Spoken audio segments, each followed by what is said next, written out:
A Bíblia contém inúmeras referências ao inferno, cada uma fornecendo diferentes facetas de sua terrível realidade. No Novo Testamento, o próprio Jesus fala do inferno mais do que qualquer outra pessoa. Por exemplo, no Evangelho de Mateus, capítulo 25, versículo 41, ele o descreve como o fogo eterno, preparado para o diabo e seus anjos, ilustrando seu propósito original e sua natureza eterna. Mais adiante em Marcos, capítulo 9, versículo 43, Jesus adverte sobre os perigos do pecado e suas consequências, aconselhando que é melhor entrar na vida mutilado do que ir para o inferno, onde o fogo nunca se apaga. Esta passagem enfatiza o sofrimento perpétuo e a natureza inextinguível das chamas, que significam o destino irreversível daqueles lançados no inferno. O livro de Apocalipse, rico em imagens apocalípticas, descreve o inferno como um lago de fogo e serve como a segunda morte. Aqui, o inferno não é apenas um lugar de punição, mas também um estado final de existência para aqueles que não são encontrados no livro da vida, enfatizando a finalidade e a separação total de Deus. O apóstolo Paulo, em 2 Tessalonicenses, capítulo 1, versículo 9, fala daqueles que sofrerão o castigo da destruição eterna e exclusão da presença do Senhor.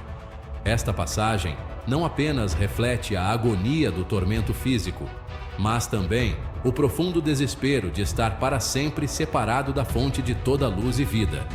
Essas passagens das Escrituras juntas pintam uma imagem vívida e aterrorizante do inferno, deixando claro por que ele deve ser evitado a todo custo.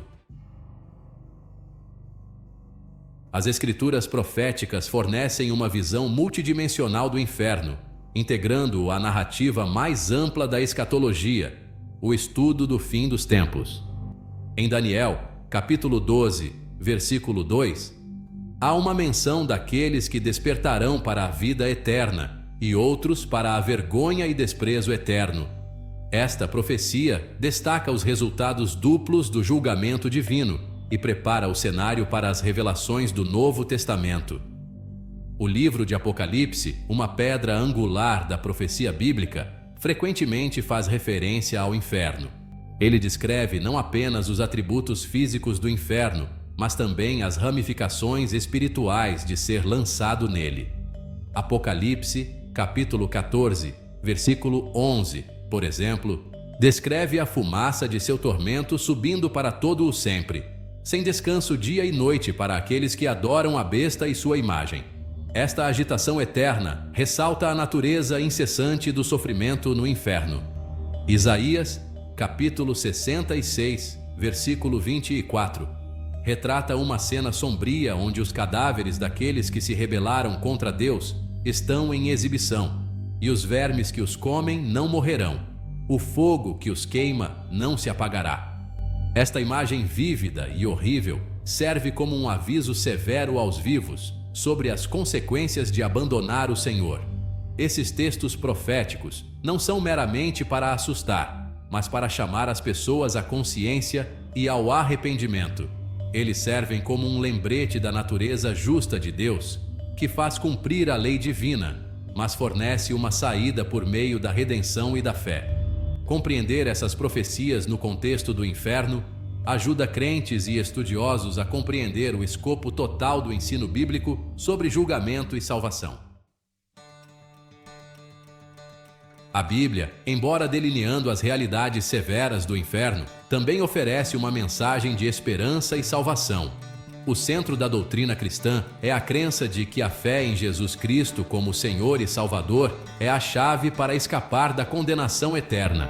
João 3,16 resume esta promessa, afirmando: porque Deus amou o mundo de tal maneira que deu o seu Filho unigênito, para que todo aquele que nele crê não pereça, mas tenha a vida eterna. O apóstolo Paulo reforça isso em Romanos 10:9, explicando que, se você confessar com a sua boca que Jesus é Senhor e crer em seu coração que Deus o ressuscitou dentre os mortos, será salvo. Esta afirmação simples, porém profunda, destaca a acessibilidade da salvação a todos que creem e aceitam o sacrifício de Jesus. Atos 2:38 oferece outra camada a este processo: arrependimento. Pedro aconselha: arrependam-se, e cada um de vocês seja batizado em nome de Jesus Cristo para perdão dos seus pecados, e vocês receberão o dom do Espírito Santo. Esta passagem não apenas enfatiza a fé, mas a jornada transformadora de arrependimento, que realinha a vida do crente com a vontade de Deus.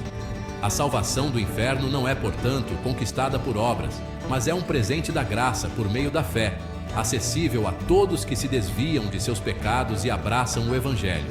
Esta profunda verdade não apenas fornece esperança, mas também uma diretriz clara para viver uma vida que se alinha com o reino eterno de Deus, evitando assim os tormentos eternos do inferno.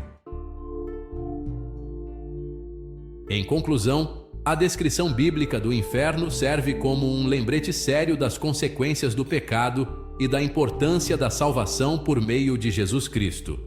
Por meio de várias escrituras, a Bíblia descreve vividamente o inferno como um lugar de tormento eterno e separação de Deus, com o intuito não apenas de assustar, mas de ensinar sobre a severidade da justiça divina e a importância de escolher o caminho da salvação.